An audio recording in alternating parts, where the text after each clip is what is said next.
So I'm really happy with the progress in the boot build. However, there's one thing that's really bugging me. Everything is hidden except this. So today we're going to completely change how that valve block works. Let's go over the bench. So this is something I wanted to do from I got this valve block 10 years ago, 8 years ago. And there's not really much information out there on it, although I have seen it done quite a lot in cars. There's no real information on how to do it. But as we learned the last time we opened this up, there's not a whole lot going on in here. So let's strip it down again and see where we are. So we have our nuts removed on top of the solenoid valves. We can lift these right off with the rubber surround. And inside here we have our solenoids. So once I remove this, you'll see it, but this circuit board isn't actually doing anything. So what it's doing is we have our plug, the wires go into it, they're soldered to this, and then there's tracks along the circuit board to each point where pick up the wires for the solenoids, which controls our valves. So what we need to do is replace this plug with some wires that goes to another plug which plugs into our ECU, and then connect those wires to the solenoids. The problem is doing it correctly. So let's get stuck in.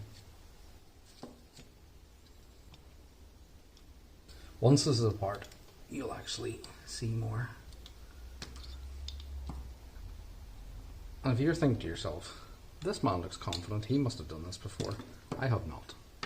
I am going on a wing and a prayer and quite a lot of research, and as I alluded to there isn't much out there about these, but they are pretty basic in their operation. So as long as we get the wires the right way around, because realistically these solenoids don't actually know where they are.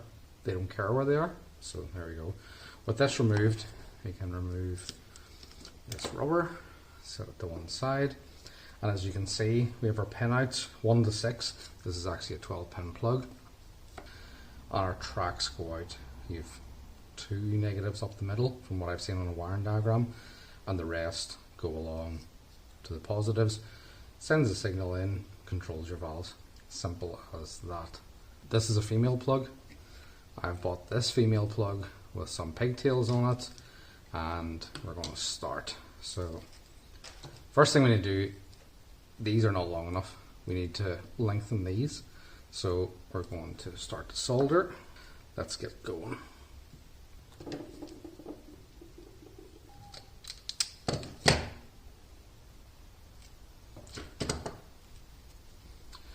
So this is the point where a lot of the YouTube wiring experts will come in and tell me you're soldering this wrong, you're doing their joint wrong, whatever.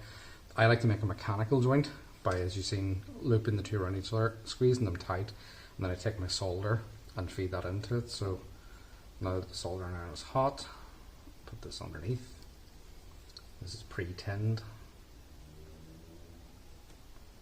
And while you might think to yourself, Connor, you have not put any heat shrink on that wire, the other end is still open, so we're good to go there.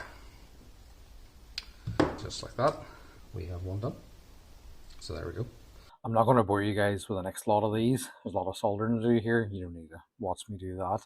But I think we'll dip back in and out as I go and show you the process of what's actually happening here. So here we go. So as promised, we'll dive in midway here. So I have put on the 4 solenoids for the down valves.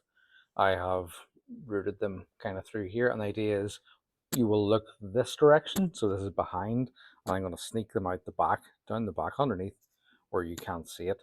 So I've combined the earths into one common earth, and then I'll do the same for the fronts because there is two earths on the plug. So I'll separate them if there's never an issue with an earth. At least you'll know if one full bank isn't working, it's connected kind of thing. So yeah, I just thought I'd show you guys, route that nice and neatly in between. It is tight for space, but it will work. It's a bit messy at the minute, but it's another one of those trust the process things. Got my diagram up here, and yeah, so we're in the thick of it. Let's carry on. So the soldering's done, and the good thing is you guys didn't have to watch it. It took quite a while. It's a hot day. It's not the day for soldering and heat shrinking. So yeah, let's recap where we are. So we started with this, the circuit board, the plug, sits on top like so, and now we're like this. So we haven't finished yet, but we are at the point where we're going to do a bit of bench testing to make sure this is actually going to work. So rather than the plug, we've extended the leads out, as you can see, kept them in two separate looms. I will eventually tape all this up. It sneaks out the back. This is the orientation, so where I'm sitting will be where you're looking at it. This goes out the back and down. You won't see anything once the cover plate's back on again. So I have our airride control ECU here mocked up. I'm just going to plug it in. I will jerry rig it to this Milwaukee battery, which is just a case of jamming the leads into the top of it because it's an M12 battery. And we'll see where we are. So let's make a go of this. No, we have power, so that's a good start. Manual, so that lets us control all our valves. I should have air here. We'll just connect this up. These connectors are literally just to make it actually work, and hopefully it does. Okay, so now we have our, so let's see what is happening. So in theory, this all should work. In practice, let's see, does it work? I've rigged up these little bits of paper here, as you can see. So from up top, I should see this. So if I hit FL, which is front left up on the controller, we should see this. The feed port out to the bag, which should wiggle this bit of paper. So let's try FL plus. There we go. Rear left plus, rear right plus, and front right plus. So there, yeah, I'm well happy with that. In theory, as to say, everything should have worked, but whether it does or not is always another thing. The exhaust ports, I can't actually test if they're working because they all feed to like a common exhaust. So if we hit FL, let's see. Yeah, so what we can do is we can test these by putting our finger on the solenoids. This will actually work for the front ones as well, but it's nice to see a visual for a bit of YouTube theatrics. So rear left down should make this click, which it does. Sorry, that was front left down. Rear left down should make this one click, which it did. Rear right down, which it does. And front right down, which it does. So for something jerry-rigged on the bench from the workshop compressor to this and a Milwaukee battery, if it works with that, I think it's going to work in the car. So yes. The other thing though is we aren't finished yet. Clearly, we did start with this. The circuit board did enclose this, so we're going to try and work something with that. We need to remake this because this is not going back on. So let's see what we can come up with. Think of a weird way to try and create a solution. So yep, let's get into it. So to replace this top plate, we want something that basically is this half and symmetrical to delete this plug and keep this shape correct as well. So, you know, this side is staying, this side is mirroring that. I could measure this up, you know, throw it into CAD, whatever. I'm obviously going to 3D print this because that's what I have to hand. But my other option, and I've read about this and I've never tried it and I just want to try it and see does it work, is I can set this in a piece of white paper with a ruler beside it or this verniers and take a photograph from above, which is what you're seeing now, and I can drop this into CAD. I can scale everything, that's what the ruler's for, then that this will be the right size, and then I simply draw around the shape that I want, and apparently I can extrude it, and away I go. So again, I've never done this before, but I mean, can't hurt to give it a go. Let's see how it goes. So it's been a few days, the top plate's sorted, but we'll come back to that in a few minutes. We need to start assembling this thing. So we had our rubber surround that we had before, and the problem is now we have these wires out the back. So I think the simplest solution is just to notch this and allow it to slip down over them, and it should be fine. So I'm going to kind of eyeball this, make a little mark, remove this carefully because it's quite a tight fit. That's our mark there. Our mark there. I'm just going to eyeball this and then trim it, see how I get on. It's probably quite thick rubber to be fair. No, it's easy enough cut. One cut done. Two cuts done. Three cuts done. So let's see how this slips down. We're probably going to have to remove some more. A little bit more. Actually, you know what? pretty good. Looks good from here. The angle I'm looking at, you don't see any of the back of that, so that's good. We're off to a good start. So next then, we discussed the top plate before and what we're going to do with the tracing. So we started with this. We did some tracing, and I'll just show you here where we dropped this in. So I dropped it into CAD, and a few guys have asked how I do this, so this kind of explains it. You can see in the background here, we have the original tracing. And if I just toggle back on, this is what I drew around it. And then I extruded it, which makes it 3D. And that's pretty much the finished part. Tidied up here now, and away you go, hit print. And what that leaves us with is this piece. So nice and symmetrical compared to this monstrosity of a thing. So I'm sure you can agree that slot's on there, and it's much nicer looking and neater than that. So you might notice that there's a slot in this. Here we go. And you're wondering what that's for. So this is where this comes in. So this is translucent PETG, which is another slightly higher temperature filament. But translucent is the main point of what I want. So I've undersized it by 0.1 of a mil, so it's easy just to slip in and out of this, which is nice.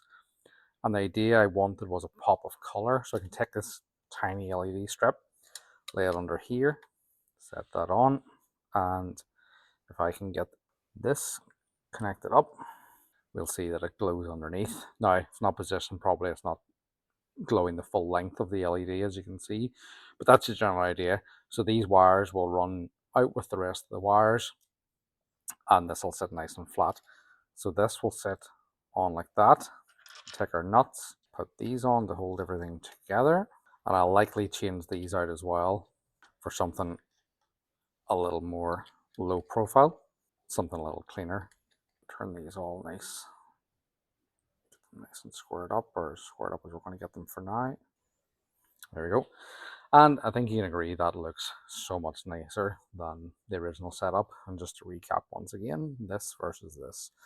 I'm not absolutely in love with the profile shape of the translucent part, but the beauty is, because as I say, this is just slightly undersized and pops in, I can remove it and replace it whenever I want. So I can print as many of these as I want.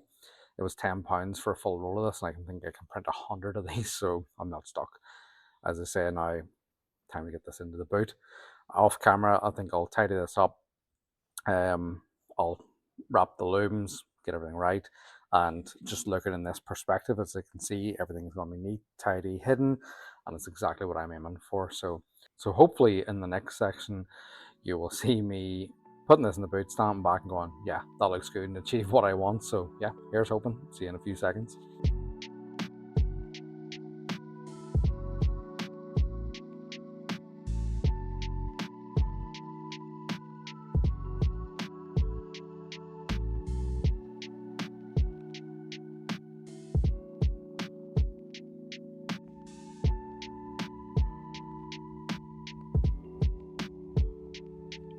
So as I've seen, we're nearly done with this part of the build, and I'm really happy with it.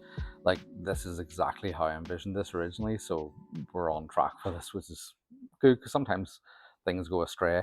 So you've seen the B-roll, but I'll give you a little tour around of it. So off camera, I de-stickered the compressor. It gives a nice cleaner look. I bought this little like handle with an M8 screw and cut down the original spur wheel well mount, and now this holds the whole thing down. Just give it a little bit of rigidity and security, and it's not going to go anywhere. The original plug we had coming off the side here now disappears down the back. Still hard to see even in the dark there, but if you're standing back here looking at a show from all angles, you don't see any of the wiring, which is nice. We got this mounted up in the last episode. All the wiring runs around the back. I will mount it when it's finally wired, so we know what lengths and stuff that we need. And then the other thing I did was the LEDs. So let me just plug this in temporarily to show you. So there we go. So they look quite bright on the camera, but they're not as bright in real life. I can add a controller to dull that down as well, but we'll see how that goes. So yeah, really happy with that. Everything we do to this edges closer to that final vision that I had for this, so that makes me happy.